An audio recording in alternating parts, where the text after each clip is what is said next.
આપણે બે બાયજા તો ગામડે કોણ છે ને કઈ આવ્યું કે આપણે બે બાયજા છીએ? મને હું કામ કહે છે? મેં કાઈ નથી કીધું. હા તો નક્કી મમ્મીએ જ કીધું હશે. હા હવે મારું ઈ જ કામ બાકી રહ્યું છે, અહીંથી અહીં કરવાનું હે ને. પણ આ બાયધા ઈ વાત આપડા ત્રણને જ ખબર હતી, તો ગામડે જઈને કઈ આવ્યું કોણ કે પછી અહીંથી વાત કેવી રીતે પૂગી ગઈ ન્યા? પણ આ વાત કદાચ મનીષાના મોઢામાંથી જ નીકળી ગઈ હશે. પણ આપણા ઝઘડાની વાત હું શું કામ ને બધાને કહું?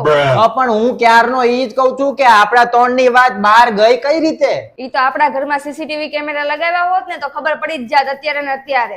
હા સાચી જ વાત છે, જો ઘરમાં કેમેરા હોત ને તો ખબર પડી જ જાત કે કોણે કીધું. બોલો, કોઈએ કીધું નથી, નથી તે કીધું મમ્મી, નથી મનીષાએ કીધું, તો કાંઈ ખબર જ નથી પડતી કે બોયલું કોણ, આ વાત પહોંચી કઈ રીતના ગામડે? બોલો લ્યો. બા ગામડે ફોન કરીને કહી દે છે બધું.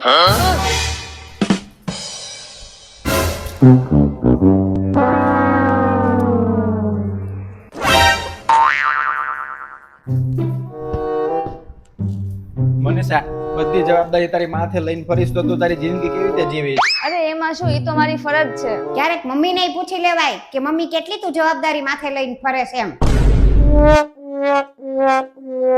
મનીષા, મારથી જોવાતું નથી, આખો દિવસ તું કામ કર્યા કરે જ નહીં. કામ તો હોય તો શું કરવું, કરવું તો પડે ને. લગ્ન પહેલા તો મમ્મી આખો દિવસ કામ કરતી હતી, ત્યારે નહોતું દેખાતું તને?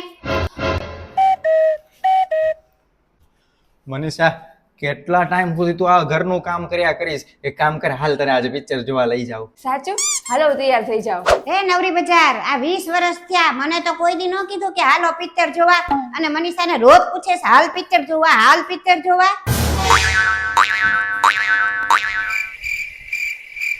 મનીષા, આ ઘરનું કામ કરીને મને લાગે હવે તું થાકી ગઈ હશે, એટલે રસોઈ તો નહીં બનાવી શકે. આજે હું તને 5 સ્ટાર હોટલમાં જમવા લઈ જાઉં. હે, હું તો આજ સુધી ક્યારેય નથી ગઈ ફાસ્ટ ફૂડ હોટલમાં. ચાલો. એ નવરી બજાર, અમને તો કોઈ દિવસ લારીની પાણીપુરી ન ખવડાવી ને આને 5 સ્ટાર હોટલમાં લઈ જવી છે તારે. હાલો 5 સ્ટાર, હાલો 5 સ્ટાર હોટલમાં.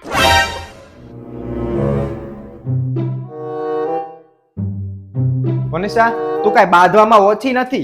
મમ્મી કઈ તમારા ઓછા નથી. તું તો એવી રીતે કહેશ જાણે મેં તારી બધી પોલ ખોલી નાખી હોય. એમ નહીં, પણ સૌથી પહેલા તે મમ્મીને જમવાની બધી વસ્તુનું પૂછી લીધું હોત તો તારું શું જાત? ઈ મને પૂછે છે કે તો હું એને પૂછું? તું તો ઊંધું કેસ બધું. મારે તને પૂછવાનું હોય કે તારે મને પૂછવાનું હોય? તારે તો બધી વાતમાં ઊંધું જ બોલવું હોય. મમ્મી 2 મિનિટ હું વાત કરી લઉં એની યારે પહેલા. તારી વાત જો આ સાંભળતી હોત તો ઈ આટલું બધું બોલે જ ખરી. પણ મનીષા, તારે આ બધું બોલીને હું કઈ મહાન બની જાવું તું? મહાન ન બનવું તો કાંઈ નહીં, મારે નાનું નહોતું બનવું. ભાષણ તો એવી રીતે આપે જાણે કેટલી મારી ઉપર એહસાન કરીને ભૂલી ગઈ હોય. મને તો ઈ જ નથી ખબર પડતી કે ક્યારેય સાસુઓને તો સમજાવી જ નથી અગાતું. તો પણ શું કામ ને સમજાવો છો? હું કહું છું તમને સમજાવવાનું. તારે કાંઈ મારે કહીને કાંઈ ફાયદો નથી, જવા દ્યો. તમે જાઓ તમારા મમ્મી પાસે ને એની પાસે બેસીને મારી પંચાયત કરો. મારે કાંઈ એવો ટાઈમ નથી તારી પંચાયત કરવાનો. ઓય, મેં એવું સાંભળ્યું છે કે મમ્મી પાસે સોનાનો હાર છે, ઈ તે વર્ષો જૂનો. હું ને મમ્મી વાત કરતા હતા 2 દિવસ પહેલા, ઈ તો સાંભળી ગઈ લાગે છો. અરે ના ના, તમે બે વાત કરતા હતા ને તો ત્યાંથી નીકળીને તો મને થોડુંક સંભળાણું. હા, ઈ મારે બા હતા ને, બાએ પછી મમ્મીને આપ્યો તો, કે બા નહીં તો એના મમ્મીએ આપેલો હતો એવો સોનાનો હાર, બહુ વર્ષો જૂનો છે. મમ્મી 1 કપ ચા બનાવી દો તમારી માટે. હા હા બનાય ચા. મારી 1 કપ બનાવજો. તમારી પાસે ક્યાં સોનાનો હાર છે?